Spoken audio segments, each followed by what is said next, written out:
Enseñar cálculo infinitesimal en la era de la inteligencia artificial. Recorrido que les propongo en estos momentos que vamos a estar compartiendo. Quiero contarle cuestiones del contexto y algunos puntos de partida. Ese contexto es, como vemos, la enseñanza del cálculo, particularmente sistemas de creencias, qué es lo que hay al respecto sobre la enseñanza de las ciencias en general y del cálculo infinitesimal. Quiero después trabajar con algunos criterios para enunciar consignas que salen de investigaciones en educación matemática, contarles, bajo ese contexto, estos criterios, algunas experiencias que he desarrollado y algunas propuestas, puntos de partida, que uno podría también llamarle, para iniciar en este camino de pensar diferente la enseñanza del cálculo y finalmente algunas reflexiones como para estar cerrando. Y la idea es que todas estas piezas de ese rompecabezas se puedan ver articuladas a lo largo de la exposición y que brinden nuevas ideas para ustedes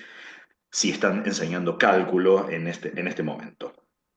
Empiezo con el contexto. En el contexto lo que quiero mirar es el sistema de creencias de los profesores. Y esto para mí es vital.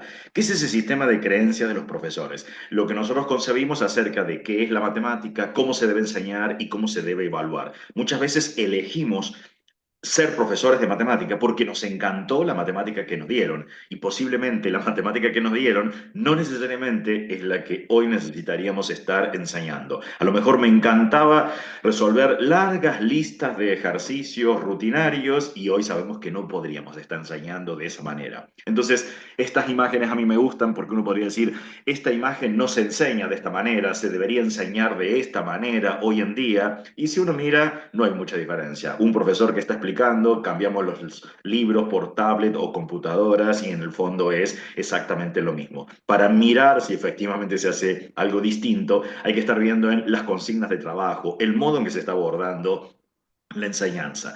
Casualmente, en la era en la cual nos encontramos, también está muy promovido la educación a distancia y casualmente la educación a distancia promueve estos modelos conductistas que en algún momento en educación los criticamos, donde aprendemos solo porque el profesor está explicando cómo hacer una serie de ejercicios o actividades dentro de matemática. Pero hoy tenemos acceso a la inteligencia artificial que nos permite hacer una reflexión docente sobre nuestro sistema de creencias. Si miramos un poco más del contexto, me interesa contarles, esto ocurre a lo largo de toda América Latina, pero voy a tomar cosas que sí conozco de los cambios que se proponen en la universidad, desde la Secretaría de Políticas Universitarias, por ejemplo, en Argentina, el programa EMA, que es enseñanza de la matemática, y voy a tomar algunas frases que a mí me gustan. Dice, por ejemplo, por otro lado, los cambios sustantivos que atraviesan a nuestra sociedad exigen cambios de igual índole en los procesos educativos. La permanencia de propuestas formativas originadas para el contexto del siglo XX es probable que sirvan de poco para los ciudadanos del siglo XXI. Sin embargo, nosotros seguimos reproduciendo una matemática del siglo pasado, del modo en que nos enseñaron, y ahí está nuestro sistema de creencias. Nos dicen, es necesario repensar la enseñanza de la matemática como parte de una alfabetización contextualizada de los estudiantes de diferentes disciplinas. Sus competencias para resolver problemas, pensar críticamente, modelar y operar sobre la realidad que propiciarán sobre una base lógica, racional, expresable de modelo matemático. Entonces, esto me dice que no podría estar enseñando las matemáticas de la misma manera en las diferentes carreras, para un profesor de matemáticas, para un ingeniero, para un contador. También me dice que el desarrollo de estas competencias es un proceso que va desde lo factual concreto a lo simbólico abstracto y resulta determinante para alcanzar logros en la formación de carreras universitarias. Sin embargo, cuando vamos a la universidad lo vemos distinto, lo vemos desde lo simbólico abstracto, el profesor que está dando la clase teórica y luego en la práctica van a hacer algunas cuestiones o van a aplicar esto que está dando de manera teórica y no va a empezar desde lo particular y se va a ir a lo general.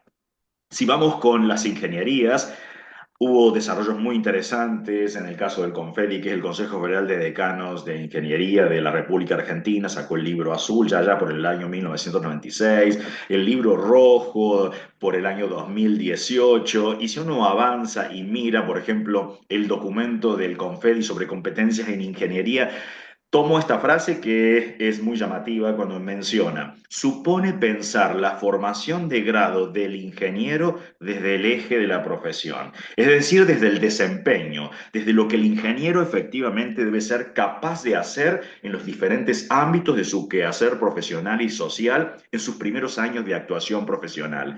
Y esto me encanta, porque no es solamente pensado para el ingeniero. Esto lo deberíamos pensar para cualquier profesión. Cuando estoy pensando qué matemáticas enseñar, me tengo que situar desde el eje de la profesión. Estoy formando a un profesor, estoy formando a un contador, estoy formando a un ingeniero, estoy formando a un arquitecto. Entonces, debo pensar qué va a ser en sus primeros años de actuación profesional.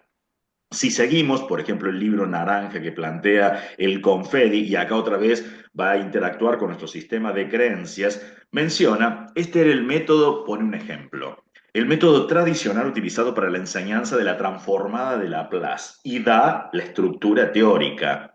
Y nos dice, un método alternativo sería, imaginemos una ingeniería mecánica, por ejemplo, se parte de una pregunta: ¿cómo podemos modelizar y resolver el funcionamiento de la suspensión de un auto? Y entonces cuenta, los alumnos trabajan en grupos. Claro, transformada de Laplace emerge de allí, va de lo factual concreto a lo simbólico abstracto. Y ahí otra vez tenemos que hacer una reflexión docente si choca o no contra nuestro sistema de creencias. Si estoy diciendo, no, es imposible que los alumnos trabajen porque necesitan el contenido teórico primero. Bueno, eso lleva a reflexionar si es el modo adecuado que hoy en día se concibe, porque casualmente me marca mi sistema de creencias y es el que me va a impedir modificar el modo en que estoy enseñando matemática. Si miro, por ejemplo, voy a tomar uno de ellos, hay muchos de cada uno, voy a tomar el libro rojo del Confedi, cuando voy a tomar ingeniería en alimentos. Y cuando hablo de ingeniería en alimentos, me dicen, ¿cuáles son las competencias específicas? Y esa competencia específica no es hacer largas listas de ejercicios. Yo podría mirar en algún caso, me dice, bueno, analizar, diseñar, simular, optimizar, implementar, dirigir, controlar y supervisar sistemas de procesamiento industrial de alimentos. Claro, me dice, bueno, para eso habría que usar entre los descriptores matemática, álgebra lineal, cálculo diferencial e integral, cálculo y análisis numérico. No me detalla los contenidos como nosotros estamos acostumbrados. Me propone una lógica totalmente diferente.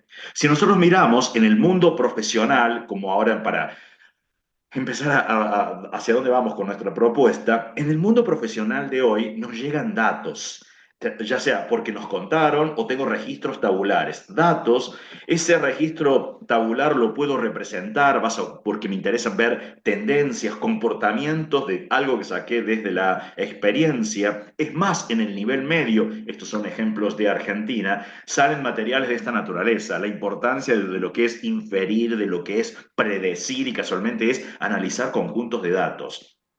Y finalmente puedo llegar a la instancia de decir, tener algún modelo matemático que me permita pronosticar cómo puedo explicar ver qué ocurre con estos datos a largo plazo, a corto plazo, o para valores diferentes que yo no los tendría dentro de la tabla. Pero miremos qué pasa en la clase de cálculo. En la clase de cálculo suele pasar esto. Me dan una función y ahí está dado un registro analítico, está dada fantástica, ya factorizada, porque podría ni siquiera haberla dado factorizada para que uno use técnicas para llegar a esa instancia. Posteriormente hacemos todo un estudio de funciones a lápiz y papel, hacemos un registro tabular solo para mejorar la gráfica y hacemos una gráfica muy mal hecha de esa naturaleza. Entonces esto me tiene que llevar a reflexionar. Uno dice, esto en el siglo en el que nos encontramos, en la era de la inteligencia artificial, ¿es el modo que yo debería estar enseñando el cálculo? Uno me dice, pero a mí me lo enseñaron de esa forma. Claro, ahí empieza a chocar nuestro sistema de creencias. No, esto es matemática de siglo XIX, principios del siglo XX, y lo estoy reproduciendo en este siglo. Entonces tengo que reflexionar al respecto. Entonces ahora vamos con algunos puntos de partida. ¿Y cómo vamos a empezar a hacer jugar a inteligencia artificial? Si yo tengo poco conocimiento con inteligencia artificial, hay veces hasta me niego y digo, no, no, no, no, no lo puedo hacer porque hasta comete errores cuando resuelve problemas. Es que inteligencia artificial es un lenguaje que no está pensado para resolver problemas complejos dentro de matemáticas. Los más simples los resuelve. Comete errores, obviamente que comete errores y te lo aclara, pero no ese es el uso que le vamos a estar dando en la clase de matemática. Ahora, si yo empiezo a tener experiencia y hago una interfaz con inteligencia artificial, pero no esa experiencia basada en qué, en que conozco de educación matemática, didáctica de la matemática, matemática educativa. Puedo cargar hoy en día acceso a documentos, paper, y ahora va la creatividad nuestra de que quiero cambiar lo que vengo haciendo. Ahí es cuando mejora una consigna que le proponemos a un estudiante. Hablo de consigna y no de problema porque el problema es una atribución del sujeto. Entonces, lo que le propongo a un estudiante, si yo previamente le di toda la técnica, no es un problema. Simplemente es un ejercicio que voy a aplicar la técnica que me contó el profesor. Hay condiciones para que lo consideremos un problema. Entonces, me interesa acá, como para que tengan presente, preguntas que uno hizo inteligencia artificial.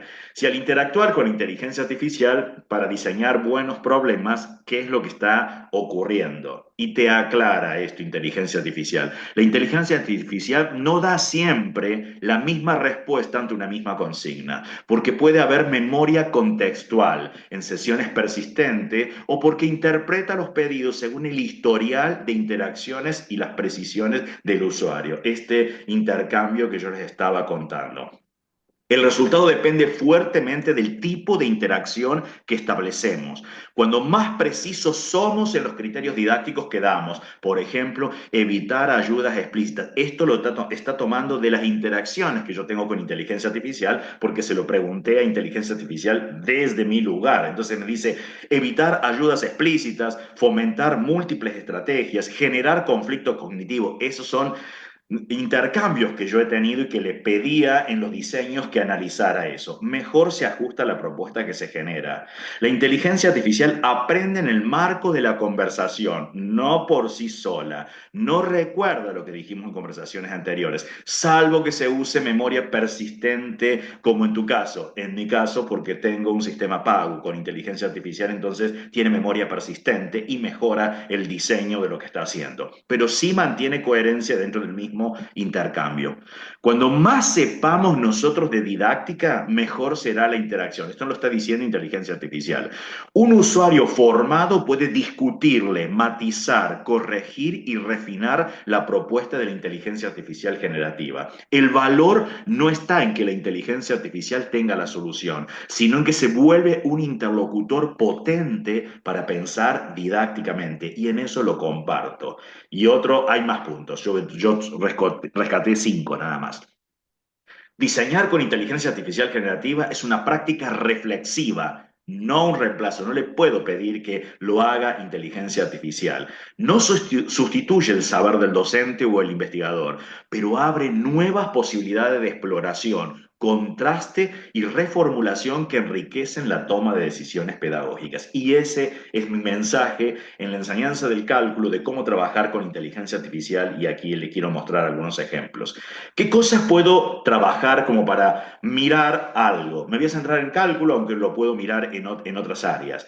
Puedo pedirle a inteligencia artificial que se base en las investigaciones realizadas en educación matemática, colocando un PRON adecuado, que se comporte como un investigador en educación matemática para que refine la búsqueda. No vamos a entrar en ese detalle, pero hoy en día hoy lo podemos encontrar fácilmente, cuáles son esos prompts adecuados. Pero le puedo preguntar cuáles son los errores en la enseñanza del cálculo infinitesimal en carreras de ingeniería. Le puedo pedir algo en particular en la escuela secundaria, en el nivel superior, en la formación de profesores. Yo lo pedí de manera general. Y entonces me brinda estas cuestiones. Me dice, enseñanza centrada en la técnica algorítmica descontextualizada. Yo le podría pedir quiénes son los investigadores y los reporta.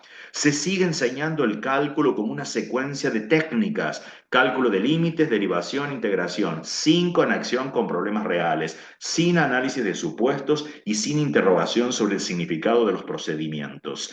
Esto desnaturaliza su valor como herramienta de modelización, interpretación o predicción. Y ahí lo tenemos para contrastar con nuestro sistema de creencias, hacer una reflexión docente si uno está haciendo eso o amerita cambiarlo y cómo. Uniformización de programas sin considerar la especificidad profesional. Todavía se aplican estructuras curriculares idénticas para carreras con perfiles muy distintos. Esto genera una disonancia entre los contenidos abordados y las competencias que realmente se esperan del profesional. El mismo curso de cálculo para ingenieros, contadores, docentes o diseñadores no tiene sentido. Entonces me dice, bueno, es que la universidad, bueno, acá en mi contexto no lo puedo hacer bueno. Eso me lleva a mirar mi sistema de creencias, una reflexión docente, decir, no podría estar haciendo porque eso ya está reportado. Secuencia de contenidos rígida y lineal. La clásica secuencia funciones, límite, derivada, integrales se presenta como natural o neutra cuando en realidad es una construcción histórica. Lo tendría que saber si tengo esa formación didáctica. En muchos contextos tiene más sentido partir de un problema, por ejemplo, optimización de costos y reconstruir los conceptos desde allí. No es necesario ni pedagógicamente adecuado imponer siempre el mismo recorrido deductivo. Y esto choca contra nuestro sistema de creencias. Y porque uno dice, pero se debe dar en ese orden, así lo vi, entonces lo tengo que dar en ese orden. Y cuando vemos lo que les puse de contexto, me dice casualmente de partir de ejemplos, se ve de otra manera y esto tengo que reflexionar y mirar cómo está nuestro sistema de creencias. Gráficos hecho a mano como objetivo en sí mismo. Se siguen proponiendo actividades como graficar una función a mano sin discusión sobre su sentido. Pensemos, eso tenía sentido graficar a mano en la época que no teníamos recursos. Ahora me pongo a pensar, ¿es cierto que un contador, un licenciado en administración, tiene como problemática que le llegó una función y no sabe graficarla? Y entonces le enseño si se le apagó la computadora, no tiene celular, nada, ¿cómo la podría graficar a lápiz y papel? No, eso tenía sentido en la época que no había tecnología, no en la época que está ahora. Nadie va a tener la necesidad de graficar y hacer un estudio de asíntota vertical, asíntota oblicua, las raíces, como lo hacemos en el curso clásico antes de la era de la tecnología. Hoy la prioridad debería estar en interpretar, argumentar y decidir a partir de una gráfica generada por software, especialmente cuando se trabaja con funciones empíricas o ajustadas a datos reales. Otra vez, a reflexionar contra nuestro sistema de creencias. Ausencia de modelización y vínculos con el campo profesional. Se evita el trabajo con situaciones reales o semirealistas que puedan dar sentido a los conceptos y procedimientos del cálculo. La enseñanza permanece autorreferencial. Se enseña cálculo para probar cálculo, no para usarlo como herramienta de análisis o decisión. Y otra vez, duro golpe a nuestro sistema de creencias y a reflexionar, a hacer una reflexión docente sobre ello. No voy a poner todo, voy a poner solamente algunos. Evaluación centrada en la reproducción técnica. Los exámenes suelen premiar la destreza en la resolución manual de ejercicios estándar. Claro, porque al mismo tiempo me justifico, no les puedo dar computadora, no tienen acceso a computadora los estudiantes porque además se copian, no sabría cómo hacer si usan inteligencia artificial. Bueno, bienvenido al siglo XXI y a la era de la inteligencia artificial. Eso significa que debo estar pensando en unas actividades diferentes. No puedo dar la misma actividad que yo resolvía con calculadora científica, ahora donde tengo computadora o ahora donde también tengo inteligencia artificial. Entonces dicen, no exploran la capacidad de interpretar, argumentar, estimar, validar modelos o comunicar resultados que son competencias claves en la práctica profesional actual. Otra vez lo reflexionamos y miramos con nuestro sistema. Resistencia a integrar TIC e inteligencia artificial en el diseño didáctico. A pesar de contar con recursos como GeoGebra, Desmos, Python, incluso inteligencia artificial generativa como ChatGPT, entre otras, se continúa ignorando su potencial para rediseñar tareas, generar feedback inmediato, apoyar la comprensión o construir nuevos tipos de interacción con el conocimiento. Duro golpe a nuestro sistema de creencias que nos implica una reflexión docente, decir, ¿y entonces cómo lo hago? ¿Me resisto hasta cuándo si no estoy mirando qué es lo que ocurre? Y la lista continuaría.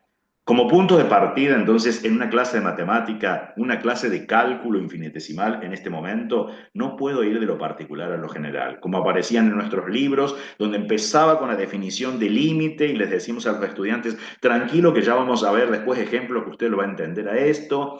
Hasta en la escuela secundaria, cuando se definen polinomios, empieza de esa naturaleza que va de lo general a lo particular. Me dice, no, esto choca contra nuestro sistema de creencias y no puede ir en ese sentido. Damos vuelta de página y uno dice, ¿cómo puedo empezar a cambiar? Le podría preguntar cuáles son las críticas que se han reportado sobre la enseñanza de límite, por ejemplo, en un contexto. Entonces puedo empezar a mirar y no quedarme en el modo en que a mí me formaron, porque esto es lo que me va a dar ideas para cambiar en la clase de matemáticas. Lo que sí hemos hecho en nuestros grupos de investigación.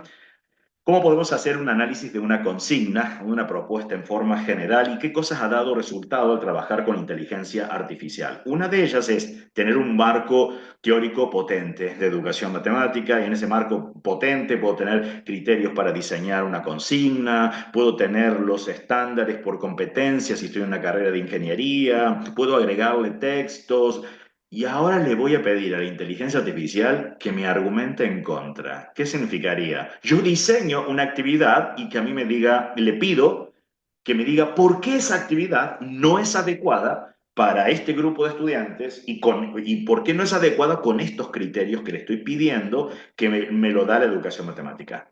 Y al mismo tiempo le voy a pedir después que me dé fundamentos a favor, por qué sí se adecua. Y entonces no perdemos vos, nosotros. Ahora queda la reflexión, ¿qué es lo que está pesando? Porque a veces en el argumento en contra uno va a decir, no, yo sé por qué lo estoy dando, pero no es como me lo está diciendo inteligencia artificial. En realidad no pierde el sentido crítico del estudiante, no pasa porque después en la gestión de la clase voy a hacer tal cosa o tal otra. Bien, eso me ayuda. Si me convence lo que me está dando ayuda a argumentar en contra, entonces amerita que revise el diseño. No le estoy pidiendo a inteligencia artificial que me diseñe el problema, que lo va a hacer mal. Tengo que pensar, soy yo el que conozco el contexto, qué me propongo con mis estudiantes, hacia dónde va a apuntar la actividad.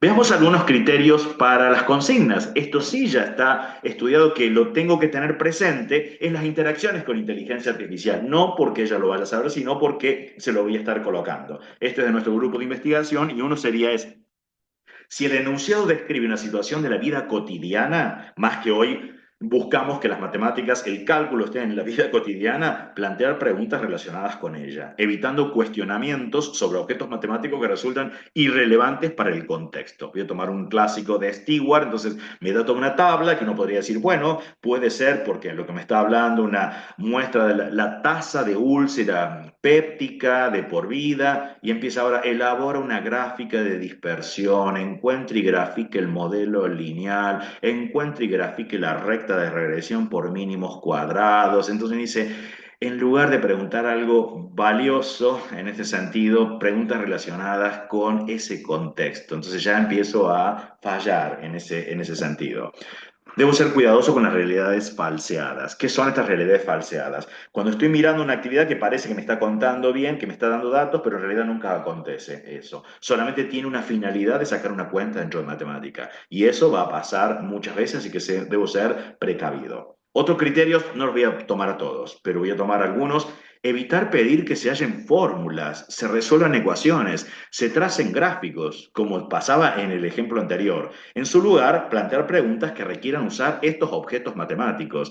No podría pensar, tomo acá un de texto de Hausler y Paul, me habla sobre ingreso y educación, me termina dando una fórmula, encuentre la razón de cambio, o sea, la derivada de ingreso con respecto al número de años, evalúela cuando x igual a 9. O sea, ¿cuál es el sentido de solamente es resolver algo, evaluar algo? Acá porque le pidió x igual a 9, pero podría haber tomado para que resuelva, le da un valor de i, incluso hasta naturalizado dentro de matemáticas, de usar Y o Y y la X, no letras que son apropiadas en el contexto. Hasta eso también uno lo tiene que tener presente. No proporcionar ayudas, aclaraciones o más información de la necesaria para resolver la actividad para evitar que se limiten las estrategias que se ponen en juego. Esto es habitual en muchos de los problemas y hasta si se lo pido a inteligencia artificial que me diseñe un problema, tiende a dar las ayudas, pero es un criterio que lo tengo que tener yo naturalizado para que me permita la interacción. Voy a tomar un caso así patológico del Hafler, cuando habla en cuánto tiempo se duplicará una inversión a interés simple con una tasa del 5% anual, y dice, sugerencia, véase el ejemplo 6A de la sección 1.1, que es el mismo, pero le cambiaron los datos, y expresa el 5% como 0.05. Uno dice, espantoso, espantoso como actividad. Vemos otro criterio, no pautar una actividad de modo tal que quede trazado un camino para resolverla, porque en la vida cotidiana voy a resolver problemas y no los tengo pautados. Tengo que tomar decisiones de por medio. No podría tener, si yo miro, determine la función, es el punto uno. B, en el inciso A, existe una restricción, encuentre la función R, que solamente es la multiplicación. Entonces, uno está enlazado con el otro. Me está indicando pasito a pasito una receta. Un ejercicio que es muy malo desde el punto de vista didáctico. Solicitar la fundamentación o justificación de las respuestas, incluso aquellas que son rechazadas, porque lo que hoy valoramos no es la parte mecánica que la puede resolver un software rápidamente, sino las fundamentaciones y las argumentaciones. Si yo miro acá un mal problema de otro libro, en particular, que solamente me dice, encuentra el número total de regalos otorgados, yo podría dar, son 400, encuentra una fórmula, es esta la fórmula, no tengo fundamentos, nada, porque lo que me interesa es el resultado. Así que en eso lo debo tener presente. Entonces ahora vamos con algunas experiencias. Voy a contar básicamente experiencias que tengo en el área de las ciencias económicas con enseñanza del cálculo. En ciencias económicas, en un contexto, cuando vemos este tradicional de ver funciones, teníamos esto. Este era el material que tenían actualmente los estudiantes y que actualmente lo tienen muchas universidades.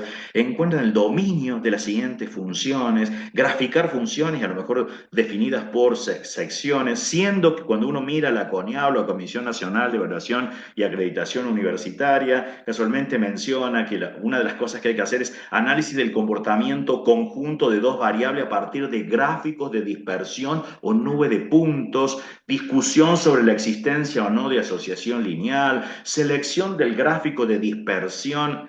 Eso choca hasta con nuestro sistema de creencia, porque uno diría, no le puedo enseñar por ajustes de mínimo, porque deberían ver estadística primero. No es cierto. Yo puedo entender qué es un gráfico de dispersión y cómo puedo hacer un ajuste por mínimos cuadrados, aunque los fundamentos los quiera después profundizarlos en el área de estadística, porque si no, con el mismo criterio, no podría usar una computadora si no le conozco la arquitectura de un ordenador. No podría usar inteligencia artificial si no conozco cómo funciona internamente. Bueno, acá pasaría lo mismo. Ese orden acontecía en la Facultad de Economía y Administración de la Universidad Católica de Salta. Casualmente el área de matemática tenía este orden: números reales, funciones, límite y continuidad derivadas. Con la misma lógica, esto es común, no estoy haciendo la crítica a la universidad, estoy haciendo una experiencia que nos llevó a cambiar ese modelo, porque esto subsiste actualmente en muchas universidades que conozco y tengo acceso a ello. Límite y continuidad se daba de esta naturaleza, bien a lo matemático, pensar con demostraciones, con cálculos de límites. Si pasábamos a derivadas, tenía la misma lógica. Las demostraciones de las fórmulas de funciones trigonométricas, largas listas de aplicar derivaciones logarítmicas, aplicar regla de la cadena en ejercicios monstruosos. Entonces, cálculo por regla del hospital para volver a los límites. Y entonces uno podría decir, esto es lo que hay que enseñar, podríamos seguir, ¿no? El resto. Le pregunto a inteligencia artificial el cálculo del límite. Y hacemos en este... Le voy a pedir que me diga por qué sería bueno y por qué sería malo. Vamos, argumentos a favor. Y me dice, bueno, fundamentación conceptual del cálculo infinitesimal. Levantar indeterminaciones, aplicar la regla del L'Hopital, racionalizar, te dice, es una base necesaria para entender lo que se calcula cuando se habla de derivadas, continuidad. Recuerden que lo que le estamos pidiendo es los a favor, luego vamos a mirar lo que está en contra y ahora hacemos una reflexión. Viene una larga lista. ¿Por qué sería a favor? Entrenamiento del pensamiento lógico y algebraico, resolver límites de tipo, desarrolla habilidades matemáticas generales como análisis de caso, simplificación de expresiones, interpretación de resultados. Eso habría que ver si realmente acontece, porque si saco solo la cuenta, uno dice, no, ni siquiera interpretan, solamente saqué la cuenta y me dio ese resultado. Comprensión de los supuestos de los modelos. Uno dice, no estoy tan seguro, pero bueno, es lo que me está diciendo inteligencia artificial. Acá viene la parte reflexión docente y lo crítico nosotros. Muchos modelos económicos se basan en la idea del comportamiento marginal, continuidad, tendencia o cambio instantáneo. Saber cuándo y por qué un límite existe o no permite que el profesional uno dice, pero si se lo estoy dando abstracto, no sé si le estoy desarrollando eso con el estudiante. Aproximación a definiciones formales. Aunque el rigor formal de epsilon delta no se aborde en profundidad, trabajar con indeterminaciones permite aproximarse a la idea y va dando favor, ¿no? Transferencia a contextos con funciones económicas. No, este es el viejo sistema en el cual te digo, yo te doy la matemática y que la vida te ayude a ver cómo la vas a usar en un campo de ciencias económicas. Si le decimos argumentos que van a estar en contra, empieza descontextualización absoluta. Los ejercicios presentados están completamente desvinculados de situaciones económicas reales. Resolverlos no garantiza ningún aprendizaje funcional para un futuro economista, contador, administrador, si no se vinculan con problemas contextualizados. Uno dice, esto tiene más peso que los fundamentos a favor. Reproducción mecánica de procedimientos. El entrenamiento algorítmico sin reflexión puede derivar en aprendizajes superficiales. El estudiante aprende qué hacer, pero no por qué ni para qué. Esto refuerza una visión escolar de las matemáticas centradas casualmente en el acierto técnico y no en la comprensión o la argumentación.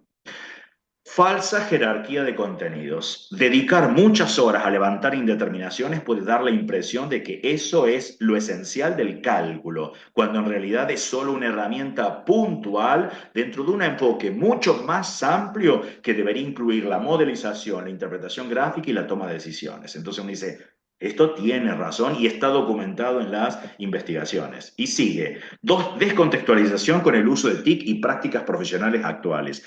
En la práctica, un profesional no resuelve límites a mano, lo hace mediante software y lo que necesita, porque no es un profesor de matemática, en eso me tengo que ubicar, no tiene, es que él no es un profesor de matemáticas, va a ser un contador, un licenciado en administración, que es distinto. Lo que necesita es saber qué significa el resultado, cómo se interpreta en un modelo, si conviene confiar en él o qué conclusiones puede sacar. Insistir en el cálculo manual como único objetivo es pedagógicamente anacrónico. Posible efecto disuasorio. Los estudiantes que no se identifican con la matemática formal, enfrentar un bloque de 20 ejercicios como los de la imagen, porque les puse las imágenes de los cálculos de este material, puede resultar intimidante, inútil o alienante, generando rechazo y desvinculación con el sentido del contenido. Y te da una sugerencia. Síntesis para una planificación. Tendrías que mirar funciones económicas reales, la interpretación gráfica con GeoGebra, con Excel, uso de software, análisis de resultados, construcción de argumentos con sentido. Entonces ahí empieza nuestro sistema de creencias y esta reflexión docente. Entonces, algunas conclusiones. No hay que proponer prácticas que en la realidad los profesionales no llevarían a cabo de esa forma, como cálculos o gráficas prescindiendo de las TIC, como análisis de datos sin contextos o no reales, como la resolución de ejercicios descontextualizados, como la resolución de problemas intramatemáticos y como contenidos que no corresponden a la carrera. Duro, ¿verdad? Pero así pasa con todas las áreas. Otra experiencia la tuvimos con la licenciatura en Administración Rural de la Universidad Tecnológica. Hay 7 regionales que tienen esta licenciatura. La ordenanza vieja, el plan viejo, casualmente planteaba esto. Como objetivo para el área de análisis matemático, que el alumno se forme en cálculo diferencial de una variable y se entrene en su utilización práctica para la resolución de problemas propios de la carrera. Sin embargo, como contenidos mínimos, decía números reales y funciones de una variable real, sucesión, límite, continuidad, derivada diferencial, es lo que estaríamos criticando. Se está cambiando el plan, ya lo venimos trabajando distinto dentro de las matemáticas. Y hoy, a partir de la nueva carrera que se está gestando en este momento, se va a llamar Cálculo aplicado a la gestión agropecuaria. Y casualmente, cuando lo mencionamos, esto forma parte de la nueva resolución que todavía no está aprobada, está así en camino, enfocamos distinto. Se focaliza en la comprensión e interpretación de funciones, las tasas de cambio, los puntos óptimos. Hablamos ya de cuáles serían las competencias a desarrollar, aplicar modelos matemáticos para representar y resolver situaciones productivas, económicas y logísticas en el ámbito agropecuario, con el fin de fundamentar decisiones basadas en evidencia cuantitativa, aplicar herramientas de análisis cuantitativo para el procesamiento de datos productivos y económicos, sustentando decisiones estratégicas bajo condiciones de incertidumbre, y los contenidos ya no son contenidos, sino son descriptores de aprendizaje, ajustes de curva y modelos matemáticos en el análisis de tendencias agropecuarias, con énfasis en la interpretación de datos provenientes de usos reales, uso de software matemático para el modelado, análisis, porque ya son descriptores, ya no tendría sentido decir, quiero cálculo de las indeterminaciones de límite. ¿Para qué tendríamos que pensar? Porque eso me permite, ¿qué me permite hacer? ¿Me permite mejorar qué cosa? ¿Optimizar procesos productivos? ¿Cómo lo haría? Si no lo estoy pensando desde el punto de vista matemático. Entonces ahora van algunas ideas propuestas, serían para contar mucho, pero es cómo uno empezó a cambiar, o sea, por dónde empezar. Cuando mirábamos funciones, en su comienzo decíamos, bueno, me estoy ubicando en una carrera. ¿Cómo podíamos pensar con los estudiantes? Decíamos, hoy tenemos, por ejemplo, consumo per cápita de carne, y le decíamos, ¿qué preguntas me puedo hacer en este contexto? Para que aprendan también a hacerse buenas preguntas. Estoy en un contexto de ciencias económicas, en cálculo, quería verlo en ese orden, funciones, y esto surgía por parte de los estudiantes y ya ahora uno tiene criterios para enunciar consignas, no lo vamos a pautar, entonces era determinar el momento óptimo para vender o faenar un animal destinado a producción de carne, de modo que se maximicen las utilidades obtenidas. Fundamenta tu respuesta, identifica las restricciones que deben considerarse en esta estimación. Habitualmente lo que hacemos con nuestros grupos de estudiantes es que eligen alguna raza, algún tipo de carne y otro grupo no lo puede elegir. Lo trabajan en pequeños grupos, entonces hago un recorrido muy rápido como para que se visualice qué está de fondo. Pasos a seguir, uno tiene que comprender el problema y formular un objetivo. Básicamente es la modelización matemática. Recorte del problema y recopilación de datos relevantes. No se lo puedo pedir a inteligencia artificial que lo resuelva porque no lo resuelve. Modelización del crecimiento y consumo de alimentos, resolución de un modelo, análisis de los resultados, análisis de la sensibilidad del modelo, ya les muestro algunos ejemplos, validación del modelo y lo más importante es el proceso de comunicación de esto que los exponen, les hacemos hacer pequeños videos donde sus compañeros también evalúan lo que están haciendo otros. Problema como para pensar. Supongo yo digo voy a hacer un pollo. Perfecto. Ocurre que, ¿cómo voy a calcular las utilidades? Bueno, son ingresos por venta menos costos totales. ¿Qué voy a considerar en los ingresos por ventas? ¿Lo voy a vender vivo o lo voy a vender faenado? En los costos, ¿qué voy a considerar? Porque tengo producción animal, la alimentación, la sanidad, servicios y energía, infraestructura y equipamiento, mano de obra, transporte y logística, costos administrativos e impositivos, la comercialización, etcétera. Ahí es necesario hacer un pequeño recorte para entenderlo. Uno podría decir, bueno, no sé cuántos voy a pensar. Puedo pensar un solo pollo inicialmente, que lo voy a vender vivo o faenado, y como costos solamente voy a mirar inicialmente los alimentos, nada más lo que come. Después puedo ir agregando el resto. Eso es simplificar el problema. Y entonces uno dice, bien, si es un pollo, ¿de qué raza? Porque después hay todo ese listado de razas. Ah, no me había enterado que había diferentes razas. Bueno, puedo ver hasta inclusive videos en YouTube donde ¿cuál es la mejor raza de engorde? Me dice, ¿el Cobb o el Ross? Ah, uno podría decir, bueno, veo que me dicen que es el Cobb, pero ¿cuál es el Cobb? ¿El Cobb 500 o el Cobb 700 o el Ross 308, el Ross 708? Me dice, bueno, voy a empezar con el Cobb y ahora tengo que fundamentar por qué me quedo con el Cobb. Y la pregunta es, ¿Cobb macho o hembra vas a considerar? Porque tienen crecimientos diferentes. Entonces uno dice, puede decir, bueno, vamos a pensar, en este caso particular, mi recorte es un COP 500, voy a considerar un macho. Bien, Puedo encontrar casualmente los manuales. Vienen con esto no viene ya la fórmula como les pedimos en la vieja escuela del cálculo, que era grafique la función. No, me dan tablas de datos. Yo voy a hacer un recorte de esa tabla porque si no es mucha cantidad, me voy a quedar solamente con algunos valorcitos. Y entonces uno podría decir, bueno, yo puedo pensar cómo es cada 7 días, por ejemplo, mirarlo y cuánto consume de manera acumulada este tipo de alimento en particular. Y entonces ahora uno dice, bueno, vamos a ver ingresos por ventas y costos totales como recorte del problema, ¿cómo lo voy a vender? ¿Vivo? ¿Viscerado? ¿Cómo lo voy a hacer? Tengo que elegir semanas, el peso, determino el peso, el precio va a ser único, no me importa el tamaño del ave, lo cual no es cierto, porque si tiene bajo peso tiene un precio, si es de alto peso tiene otro, ahí empiezo a tomar decisiones. ¿Cómo compro el alimento? No es lo mismo comprarlo en bolsas que a granel, en el interior, en Buenos Aires, tiene diferentes precios. Una vez que localizamos todo esto, podría ser tablas de valores y determinar con la tabla de valor que, bueno, en este caso, bajo esas condiciones, a los 28 días me convenía estar faenándolo o vendiéndolo al pollo.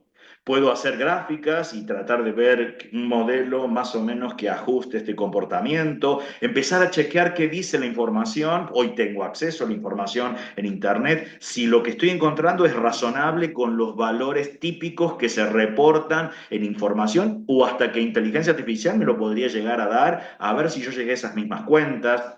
Pero podría haber hecho otro camino, que es, bueno, un ajuste de la función de consumo de alimento, que podría ser en este caso una polinómica grado 2, mientras que el crecimiento de un ave no podría ser una polinómica, sino que hay modelos para casualmente crecimiento, que son los modelos logísticos, y entonces puedo hacer un modelo logístico. Con ello ahora establezco la función de utilidades. Ah, es diferente a los valores que obteníamos la otra. No son los mismos valores cuando graficábamos los puntos y veo la limitación o no de un modelo.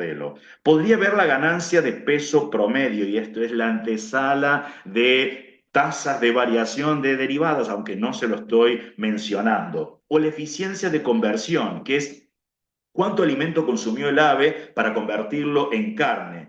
Me va a quedar siempre una función creciente y puedo explicarlo por qué. Porque el consumo de alimento va a ser cada vez más grande, porque es el consumo acumulado. Mientras que la variación de peso entre peso final menos el peso inicial, como tiende a estabilizarse, esto es una función creciente. Pero entonces son los argumentos lo que acá empieza a jugar. Así que, ¿y cómo determino con eficiencia en qué momento habría que faenarlo? Puedo buscar información, me dice que un ave 2,1 significa 2 kilos 100 de alimento para convertirlo en un kilo de carne. ¿Es el único valor? No, en otros parámetros me dice que es 1,7. Bueno, puedo ver que entre 1,7 y 2,1, ¿entre qué tiempo, si yo me baso como criterio de faena o de venta, la eficiencia de conversión? En tasa de crecimiento, si estamos viendo en funciones, se verían así si hacemos solo los cálculos de tasas de crecimiento. Si ya conocemos derivadas, que son más adelante, esa es la derivada que nos da, lo mismo que haber graficado el conjunto de puntos, entonces esto es mucho más preciso. Damos vuelta a la hoja, vemos otro ejemplo más y con esto vamos a ir cerrando. Este es una actividad prototípica que lo trabajamos tanto en la UCASAL como en la UTN, donde damos un conjunto de datos y damos, por ejemplo, cantidades de un producto producidas en tonelada, el precio en dólares, en este caso por tonelada, y los costos totales. Y no todos los criterios anteriores. No estamos pidiendo A, encuentre el modelo, B, no, casualmente es lo que haría un licenciado en administración. Elabora un informe que analice la situación financiera de la empresa, con fundamentos matemáticos y económicos, tomando en consideración los datos proporcionados y que la producción actual es de unas 350 toneladas. Entonces tengo que decir, bueno, ¿cómo armo un informe? Eso me lleva, tengo que tomar decisiones. Entre esos, por ejemplo, puedo encontrar la ecuación de la demanda, cuál es el modelo más adecuado, los fundamentos, la demanda tiene que ser una función decreciente y hay cuestiones que no son menores. van a ser profesionales y tienen que comunicar información. Entonces las gráficas tienen que estar bien hechas, tienen que tener títulos, tienen que tener los ejes recortados, tienen que tener etiquetas informativas donde distingo cuáles son las magnitudes y sus unidades de medida. Los modelos tienen que estar restringidos, estoy tomando valores positivos, positivos. Si usé puntos, no puedo estar dándole los nombres a los puntos. La leyenda con las letras apropiadas de la teoría económica, no y igual o f de x como me tiraría el software. No voy a colocar los puntos. Eso forma parte, pero no lo tengo que estar explicando en un informe, sino son desarrollos que uno aprende a estar incorporando a las TIC. Pero entonces hay otros fundamentos teóricos. Por ejemplo, puedo analizar la elasticidad de la demanda. No es la idea de leer. Solamente voy a colocar por expresiones qué es lo que va. Entonces, como en la clase de cálculo hoy en día tengo que aprender cosas que a lo mejor no las sabía. Y puedo ver la elasticidad de la demanda, calculo la variación porcentual que tuvo la cantidad ante una variación porcentual del precio. Básicamente, lo que me está diciendo es, si tengo una variación porcentual del precio, habitualmente aumento, ¿qué tanto se resiente la cantidad que se está demandando? O podía ver, si tengo ya conocimientos en este momento de derivadas, elasticidad puntual, precio de la demanda. Ahí aparecen cálculos de límites, ahí aparecen tasas, y entonces hay que interpretar esto en ese contexto para estos profesionales en particular. Voy a tomar así un ejemplo que uno podría decir. Yo puedo analizar qué pasa con precios altos. Es relativo que es precios altos. Estaría viendo en la gráfica que es hasta 25.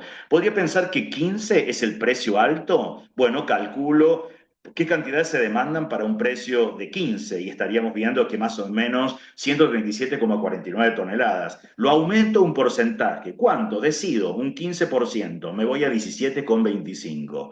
¿Qué va a pasar con la cantidad demandada? Se va a ver disminuida. Se llegó a 102,54. Si lo calculo ahora en términos de porcentajes, aumenté un 15% los precios. ¿Y qué pasó con la cantidad demandada? Disminuyó un 25%. En este contexto que estuve analizando, es sensible a los precios. Si hago el cálculo de elasticidad, que es valor absoluto de esta variación con esta otra, me da 1,69. Lo podría decir mecánicamente, como es mayor a 1 es elástica. No, pero ¿qué significa? Que ante este precio, ante un aumento de un 1% del precio, la cantidad demandada va a disminuir casi el 1,7. Por eso es sensible. ¿Así pasa con cualquier otro precio? No, tiene comportamientos diferentes. Entonces me lleva a hablar en la jerga habitual de los estudiantes. Pero podríamos analizar ahora la función de costos y saber que los modelos de costos a lo sumo llegan a ser un polinomio porque me dieron datos, a lo sumo un polinomio de grado 3.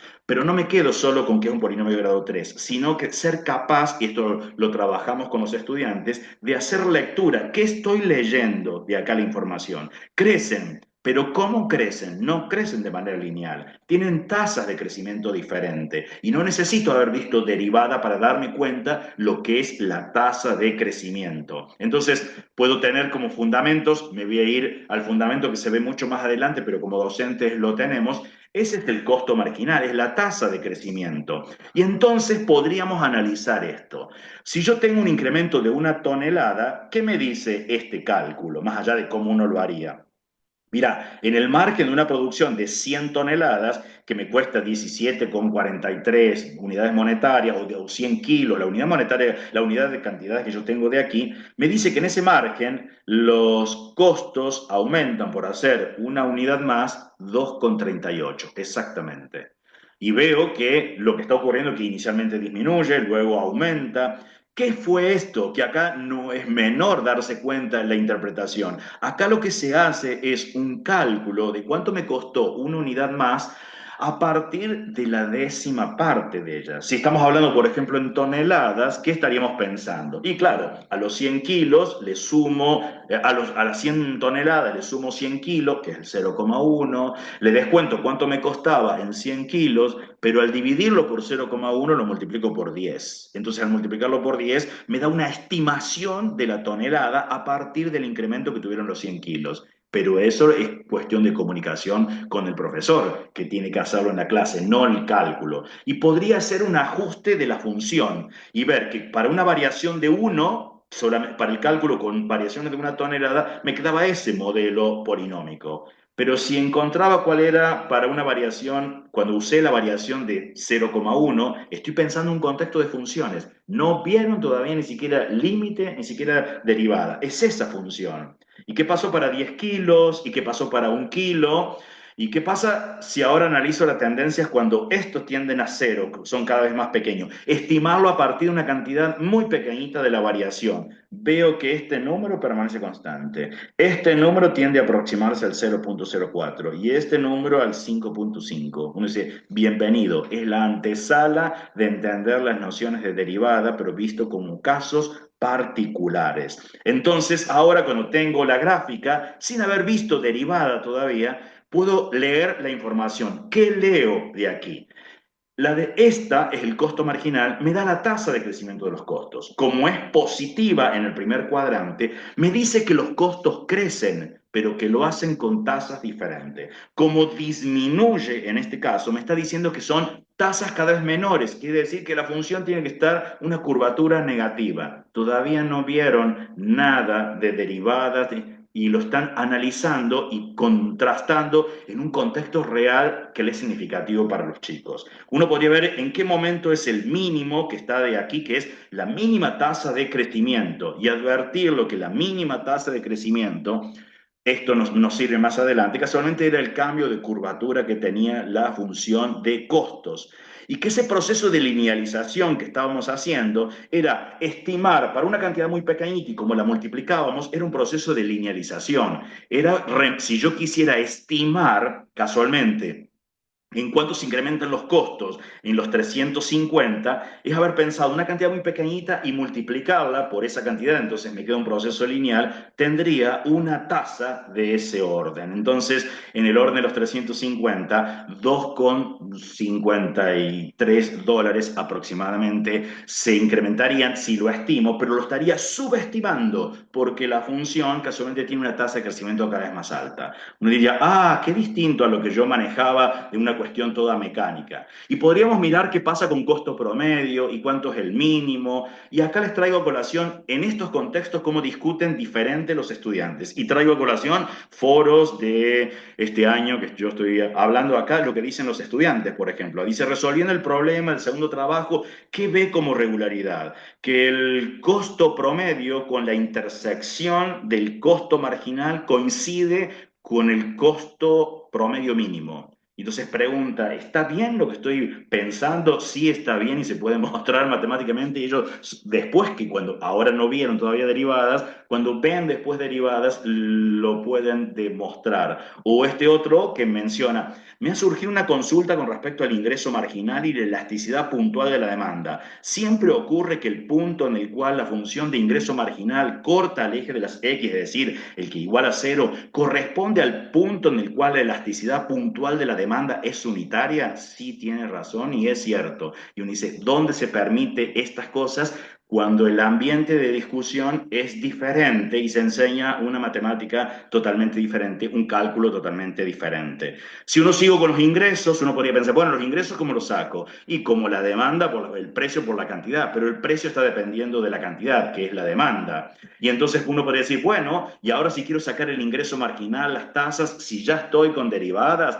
ya manejaron las reglas y viene mucho más obvio para mirar qué pasó con el ingreso marginal. Y el software solo me permite constatar si no me equivoqué en la aplicación de reglas en última instancia, calcular valores particulares, en qué momento la tasa de crecimiento es nula, porque ellos ya saben que si tengo una función de ingresos, las tasas vienen creciendo, luego decrecen. Acá, casualmente en ese punto, la tasa es nula, entonces tiene otro sentido la aplicación. Lo mismo pasaría con utilidades y podríamos entrar en detalle y uno podría decir, qué difícil que es esto. Sí, esto es mucho más difícil para un estudiante que no se está dedicando a matemática y quieren que le hablen en su campo profesional. Si es de ciencias económicas, él le resulta mucho más práctico. Si es de una ingeniería en alimentos, le resultaría mucho más práctico que le hablen en su campo profesional. Y como para ir cerrando, ¿cómo sabemos si llevamos a cabo una buena clase de matemática? Bueno, Para eso tenemos diferentes lentes que nos otorga la didáctica de la matemática. Esas lentes